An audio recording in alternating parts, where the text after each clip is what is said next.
Bienvenue dans mon podcast. Ici, tu trouveras des réponses alternatives, toujours empreintes de vérité, concernant ta beauté, ta santé et le maintien de ta jeunesse au naturel.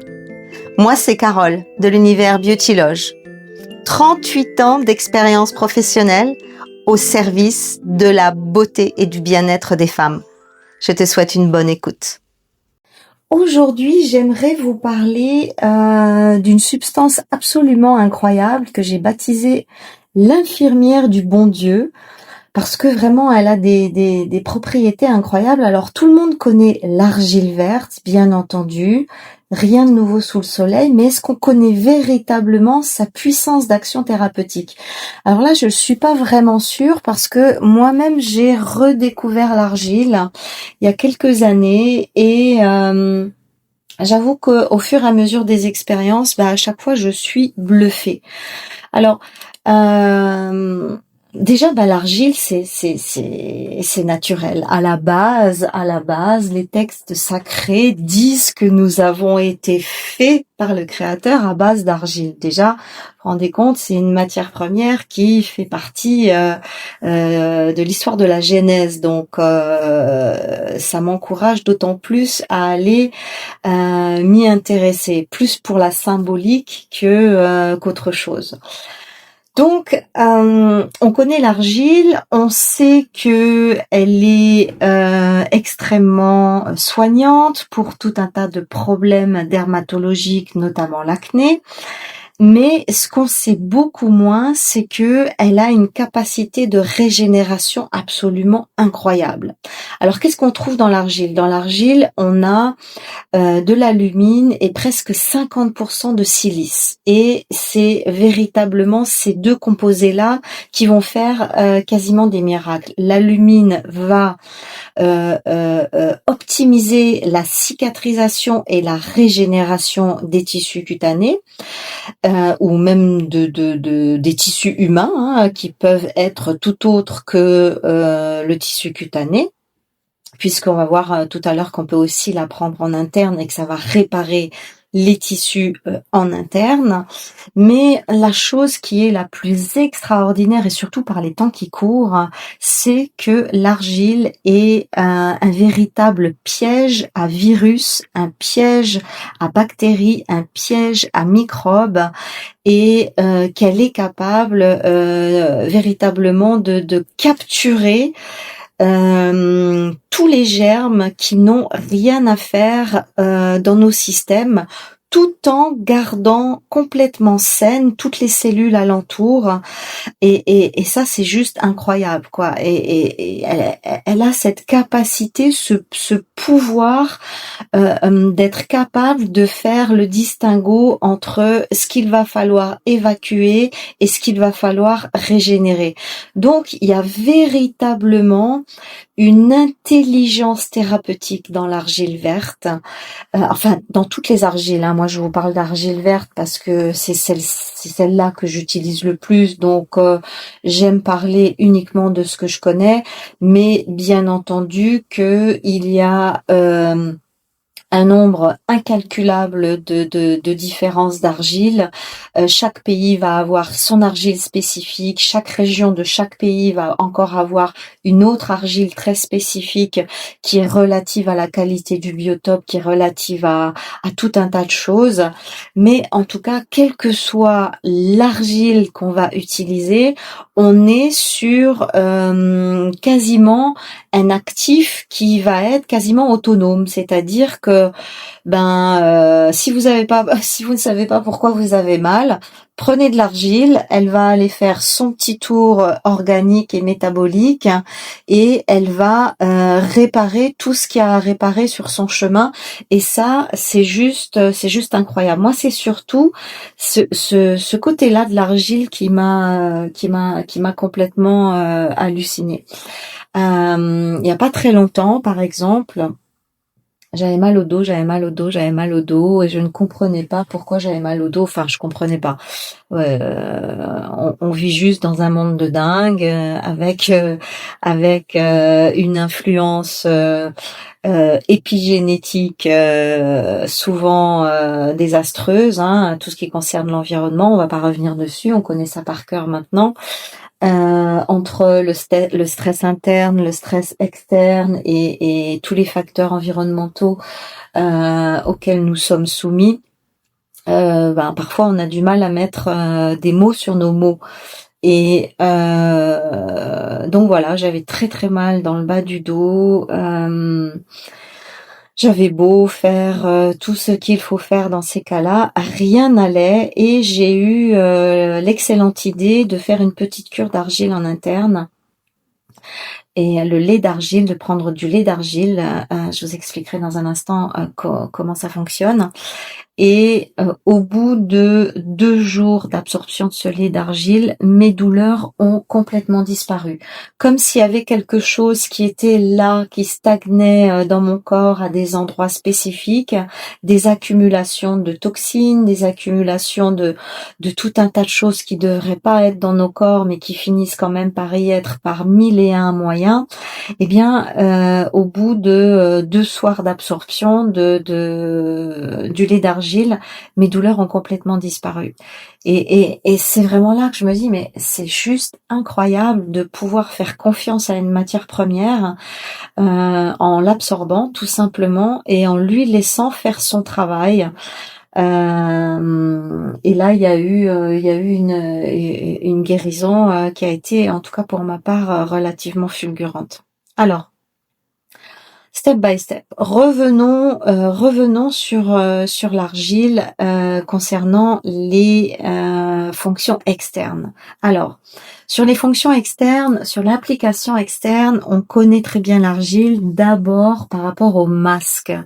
Le masque visage et moi principalement j'utilise surtout de l'argile blanche puisque voilà, quand il n'y a pas de problématique d'acné ou d'intoxination cutanée, il n'y a pas forcément de raison d'utiliser de l'argile verte.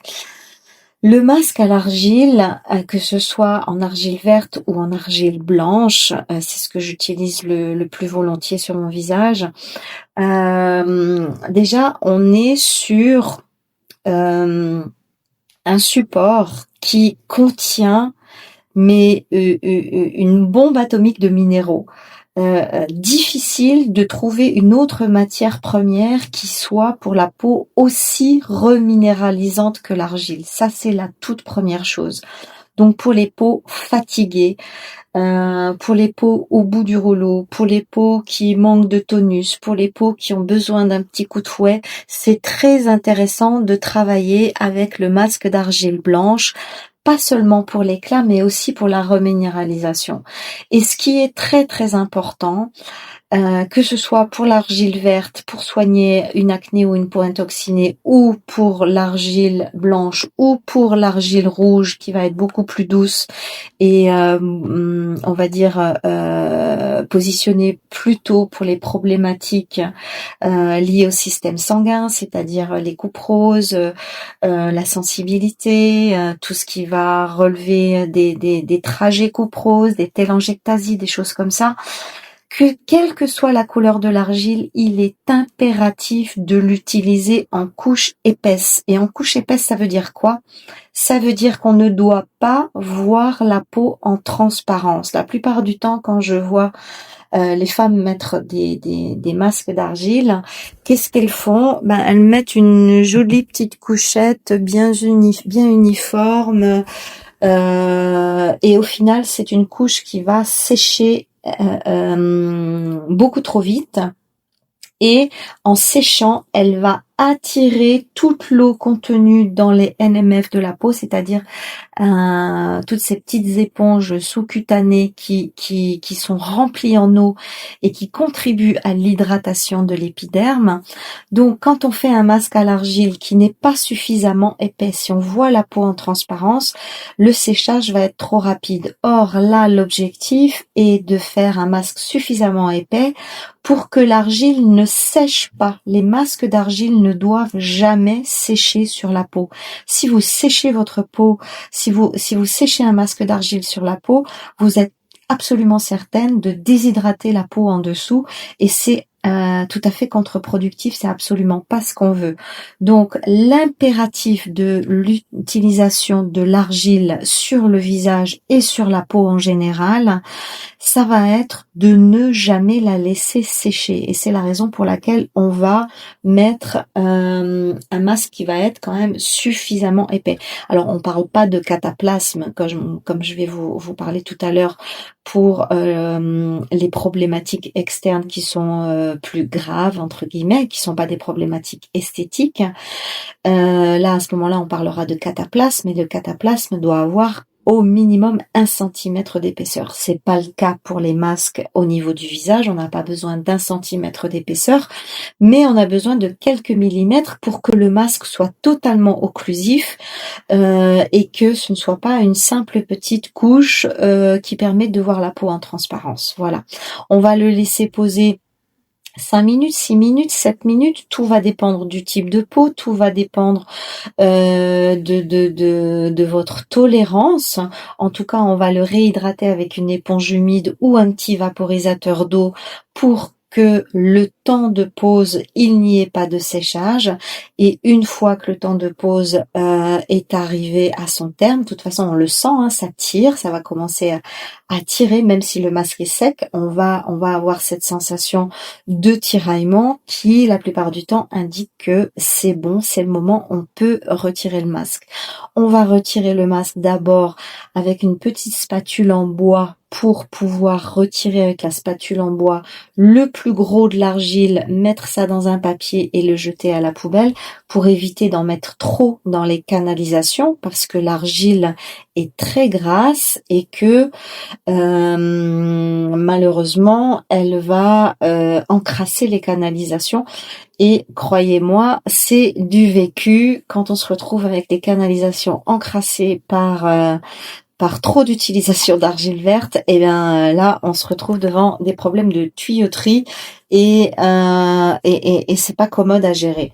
Donc on va éviter de mettre trop d'argile dans les siphons, on va retirer un maximum et jeter le maximum pour pouvoir garder l'eau et le rinçage à l'eau simplement pour enlever le résiduel qu'on n'a pas réussi à enlever à la spatule. Donc ça c'est la première chose.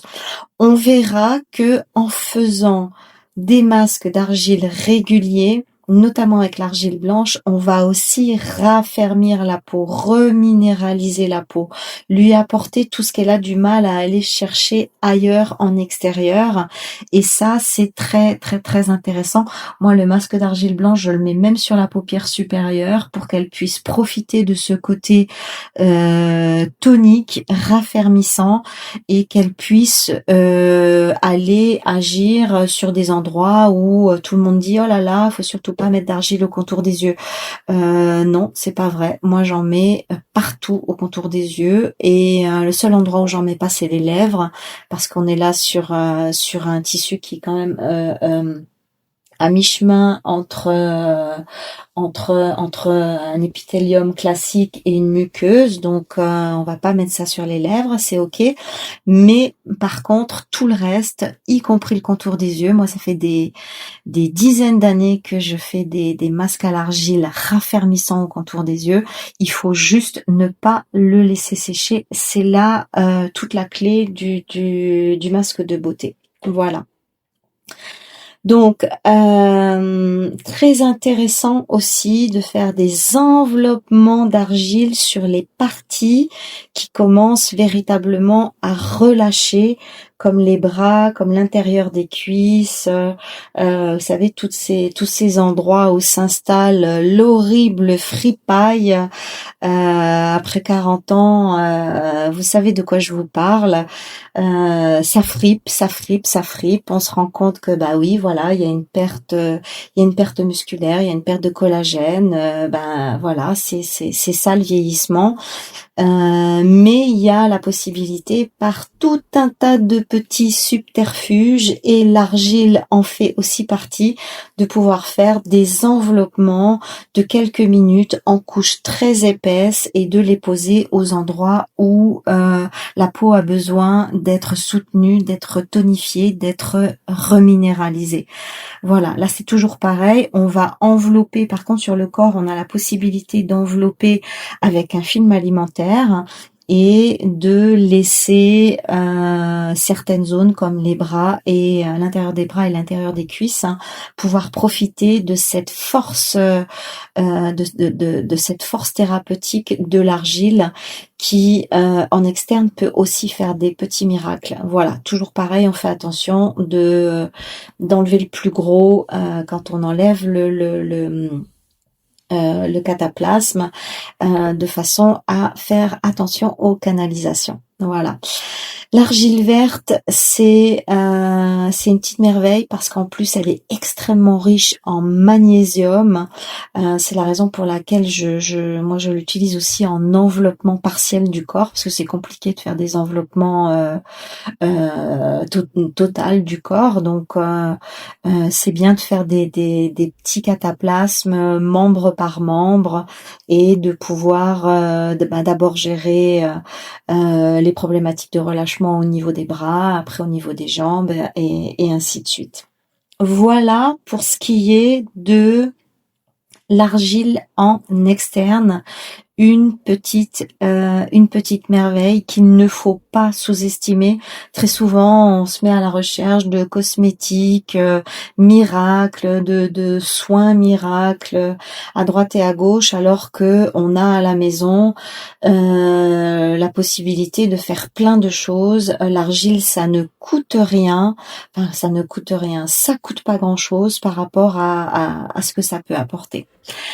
Ensuite, au niveau des problématiques qui sont pas esthétiques, mais on va dire des petits bobos du quotidien. Je me tords une cheville, j'ai de l'inflammation au niveau d'une articulation, le coude, très souvent ça peut être les doigts, les mains, les poignets, l'épaule, le genou. Là, elle est juste absolument formidable parce que elle a cette immense capacité de drainer les œdèmes, de drainer les hématomes, de calmer l'inflammation, de réduire les hématomes. C'est juste époustouflant de faire un cataplasme d'argile à un endroit qui fait mal ou à un endroit qui a été accidenté comme une entorse. On peut faire des miracles simplement en faisant un énorme cataplasme d'argile autour de la zone.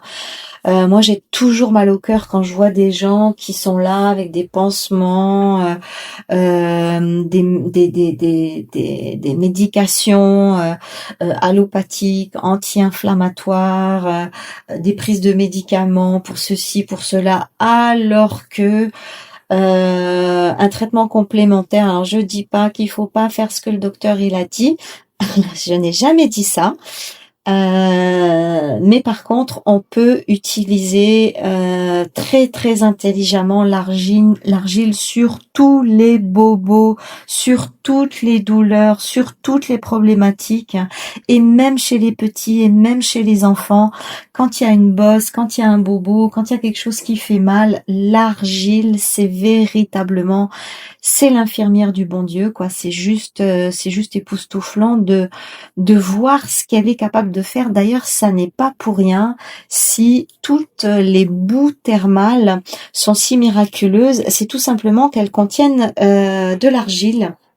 Alors chaque boue va avoir une analyse au niveau de son argile et de ses minéraux qui va être complètement différente. Certes, certaines vont être plus orientées vers ceci ou vers cela, mais ça reste de l'argile et c'est bien souvent c'est la boue qui fait bien plus de miracles que l'eau thermale en elle-même.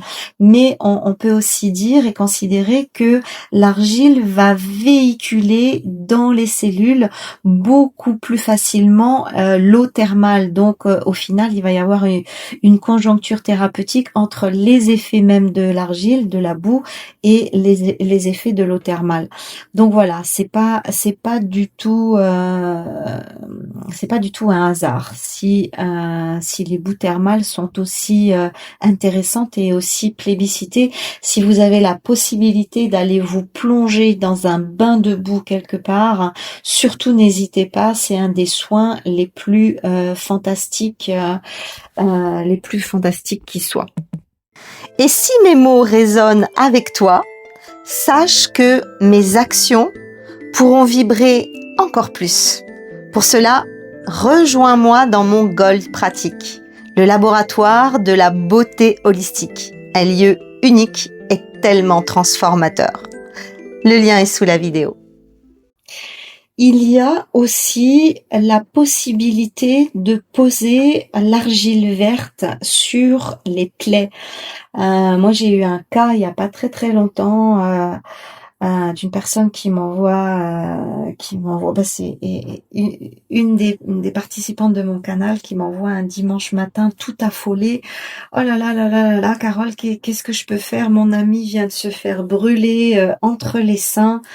Une brûlure très profonde, on sait pas quoi faire, qu'est-ce que je peux faire, qu'est-ce qu'il peut faire? Et premier réflexe, argile, et un cataplasme d'argile directement sur la plaie, directement sur la brûlure, et ça a été extraordinaire. J'ai eu des photos quelques semaines plus tard. J'avais dit à la personne de faire le cataplasme d'argile jusqu'à ce qu'il n'y ait plus aucune trace au niveau de l'épiderme, et j'étais heureuse de voir que l'argile avait complètement absorbé cette brûlure qui était une brûlure au 2e degré. On voyait les chairs étaient ouvertes, brûlure au 2e degré, donc théoriquement ça aurait dû lui laisser une cicatrice de dingue et surtout une cicatrice pas belle, et là l'argile est venue tout reconstruire, est venue tout assainir. Ça a été une guérison juste incroyable. Et vraiment là, ça prouve que l'argile peut aussi être utilisée sur des plaies, et sur les plaies, elle est impressionnante parce que non seulement elle capture les germes indésirables, mais en plus elle va sur-cicatriser tous les tissus sains. Elle va éviter les surinfections et elle va véritablement permettre que le tissu se répare de lui-même en écartant toutes les problématiques de mauvaise cicatrisation parce qu'il y a eu des saletés à l'intérieur ou de surinfection. Donc ça, c'est juste fabuleux. On sait aussi que l'argile montmorillonite est la plus intéressante en termes de cicatrisation et de cataplasme. Voilà.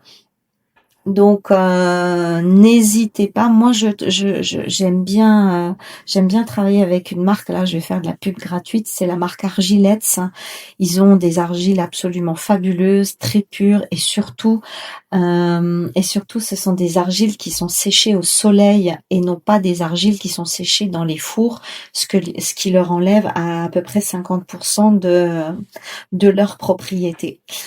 Voilà, on peut aussi utiliser l'argile en bain de bouche pour soigner les problématiques de bouche, les gencives qui saignent, les abcès, enfin voilà, tout ce qui peut relever de problématiques liées à toute la sphère buccale.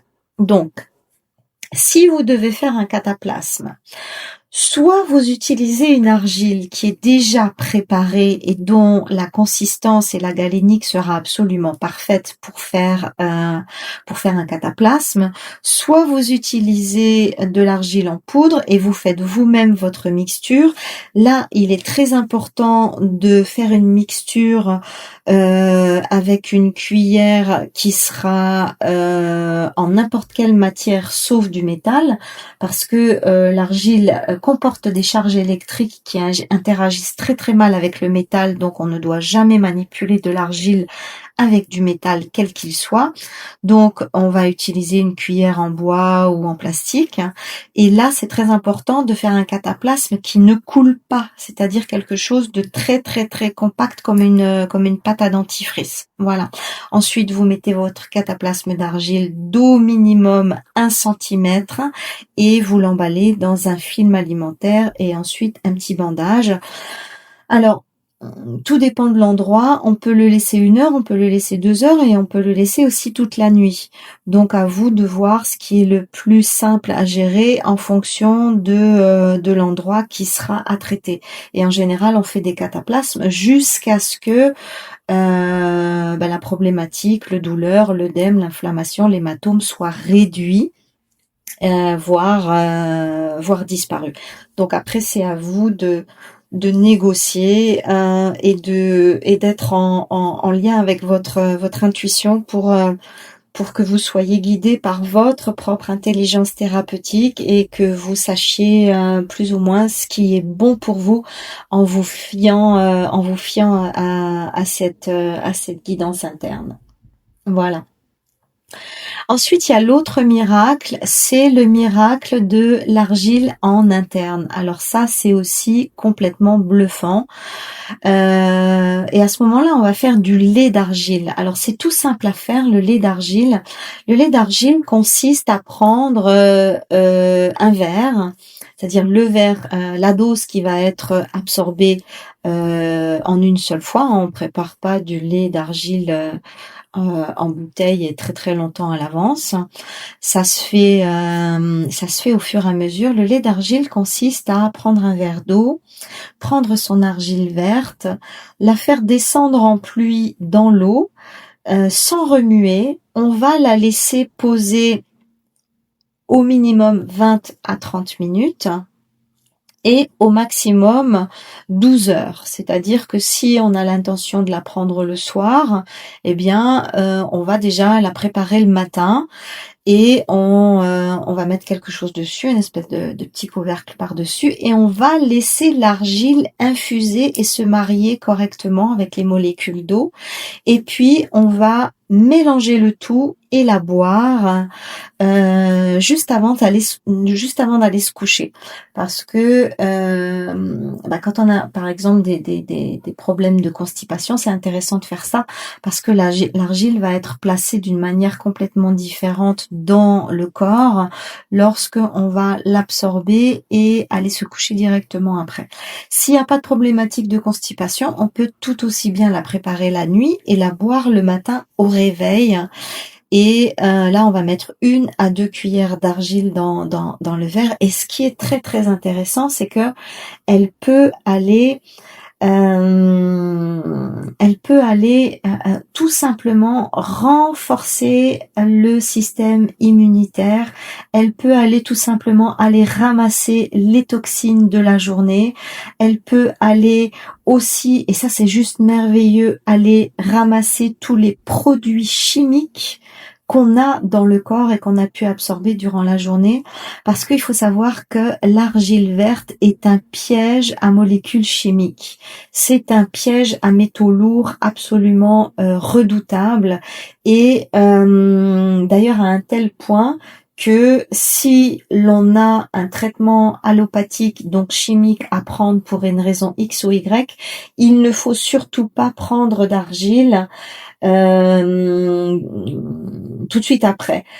Si vous devez prendre des médicaments indispensables, il faut que l'argile soit prise à distance, au moins 3 heures à distance de la prise de médicaments, parce que sinon elle va complètement absorber et charrier les molécules chimiques de vos médicaments, parce qu'elle va penser que ce sont des indésirables et elle va les charrier comme n'importe quelle autre toxine chimique. Donc très important de comprendre que l'argile doit être pris à distance s'il y a un traitement allopathique obligatoire. Voilà. Sinon, l'argile peut faire des merveilles sur les diarrhées. Elle peut faire des merveilles sur les problématiques d'estomac irrité, notamment irrité par des reflux gastriques. On sait aussi, après l'expérience Tchernobyl, on sait aussi que l'argile a une capacité d'absorption grandiose de tout ce qui est radioactivité. On sait que elle va moduler le transit. On sait que elle va aller réparer s'il y a des petites plaies en interne au niveau de l'estomac, au niveau de l'intestin. Elle va être véritablement capable de soigner tout ce qui est tout ce qui a besoin d'un soin. C'est pour ça que j'aime bien l'appeler l'infirmière du bon Dieu. Si vous ne savez pas où vous avez mal, l'argile le saura. Donc c'est très intéressant de pouvoir faire une petite cure d'argile. Voilà, tous les matins ou tous les soirs, on boit son petit lait d'argile. Et puis, quand on parle de cure, il y a toujours cette barre des 3 semaines ou des 21 jours fatidiques. Alors, c'est bien, oui et non, dans le sens où ce qui est intéressant avec l'argile, et ça c'est véritablement le conseil le plus important que j'ai glané dans les enseignements de Jade Allègre. Jade Allègre, c'est une des grandes spécialistes de l'argile. Et elle donne, je vous invite vraiment à aller découvrir son site et sa chaîne YouTube. Vous tapez Jade Allègre Argile et vous allez immanquablement tomber sur elle. Et Jade Allègre disait c'est très important de rester justement connecté à son intuition. Par exemple, si on commence à faire justement cette cure de 3 semaines d'argile et qu'au bout d'1 semaine ou 10 jours vous vous rendez compte que vous l'avez oublié, que ça fait 2-3 jours que vous la prenez plus parce que vous l'avez oublié, ça signifie que le corps en a plus besoin et que finalement il faut s'écouter et il faut pas être trop dans le mental en disant voilà, j'ai décidé 3 semaines, là ça fait que 10 jours, j'ai plus envie de la prendre, mais bon, comme j'ai décidé 3 semaines, je vais aller au bout des 3 semaines. Non, le mental n'a rien à voir là-dedans. Il faut laisser le corps s'exprimer. Si au bout d'un moment on n'y va plus, c'est qu'il n'y a plus besoin d'y aller, et à ce moment-là on a juste à essayer de mesurer l'impact que l'argile a pu avoir sur nous. Et puis après j'ai aussi le cas de personnes ça leur a pas été du tout l'argile. Alors pourquoi, j'en sais rien, je suis pas médecin, j'ai aucune réponse à apporter là. Là aussi, il faut rester fidèle à son ressenti, à son intuition. Si jamais on sent que ça va pas, on arrête et puis c'est tout. C'est que c'est pas un outil pour soi, et il y en a tellement d'autres que vaut mieux se mettre en quête de d'autres choses dans ce cas-là. Après, il peut y avoir aussi des petites crises de guérison entre guillemets. J'ai par exemple une personne qui a commencé la cure d'argile et qui a vu vraiment son ventre gonfler après ça. Et voilà, je lui ai donné le choix. Je lui ai dit, écoute, soit tu arrêtes, c'est pas pour toi, soit tu continues et tu vois où le process veut t'emmener. Et au final, ça s'est calmé au bout de 3 jours, et après il y a eu un vrai déblocage au niveau intestinal. Donc voilà.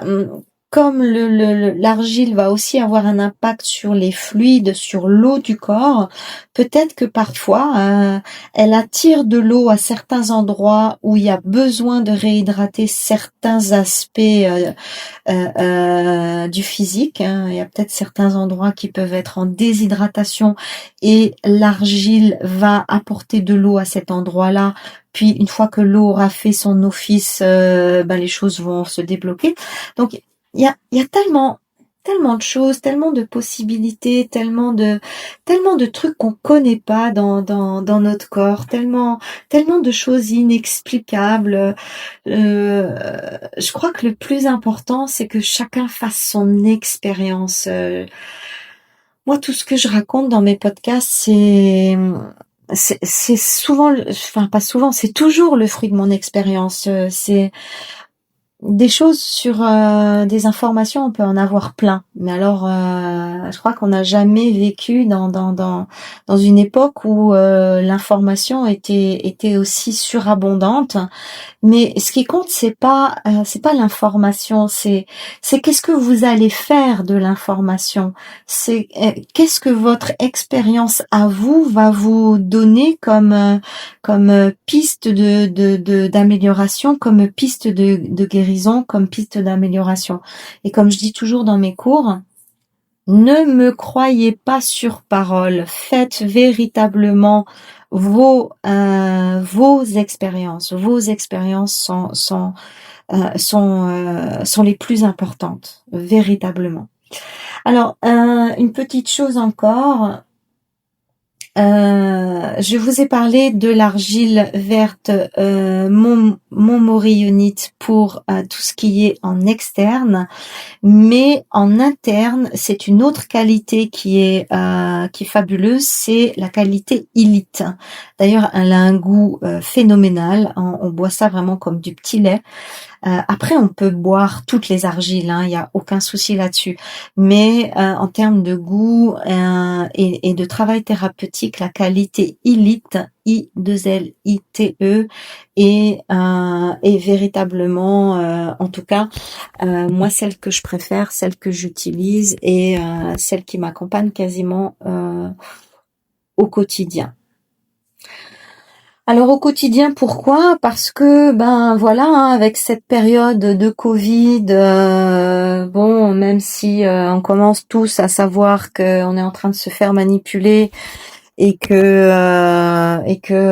la pandémie, c'est surtout une pandémie de peur et du virus de la peur, c'est la pandémie du virus de la peur. Mais bon. On est quand même tous un petit peu flippés et on se dit ouais, ok, c'est pas vrai, c'est des bêtises. En attendant, on a quand même pris conscience de quelque chose, c'est que on serait très très facilement touchable par le biais de virus et de microbes, et donc ça nous a tous remotivés à faire très très attention à nos systèmes immunitaires et à se protéger entre guillemets par des choses plus efficaces que le masque. L'argile verte a vraiment cette capacité d'aller ramasser toutes les saletés qu'on a pu ingurgiter ou respirer ou manger ou créer nous-mêmes. Et voilà, donc je pense que l'argile, le lait d'argile au quotidien ou en tout cas en cure récurrente peut être très intéressant en période de Covid parce que c'est la possibilité d'évacuer rapidement tout ce qui peut être nocif pour nos systèmes et pour notre équilibre vital. Voilà. Ensuite, les contre-indications. Bon, on parle de contre-indications quand on est sur vraiment des cancers digestifs. On parle de contre-indications pour des infections chroniques assez cognées comme les maladies de Crohn. Bon, voilà. En tout cas, faites vos tests, voyez ce qui est bon pour vous, voyez ce qui est juste pour vous, renseignez-vous de façon encore plus complète sur l'argile. Ça coûte pas grand-chose, c'est très efficace, ça fonctionne pour tout le monde. Il y a quasiment pas d'effets secondaires négatifs. On peut l'utiliser en interne, en externe. On peut l'utiliser sur les jeunes, sur les moins jeunes. Qui dit mieux? J'ai enregistré de nombreux podcasts qui traitent de sujets comme celui-ci. Pour rejoindre mon canal privé gratuit sur Telegram, clique sur le lien dans la description. À tout de suite!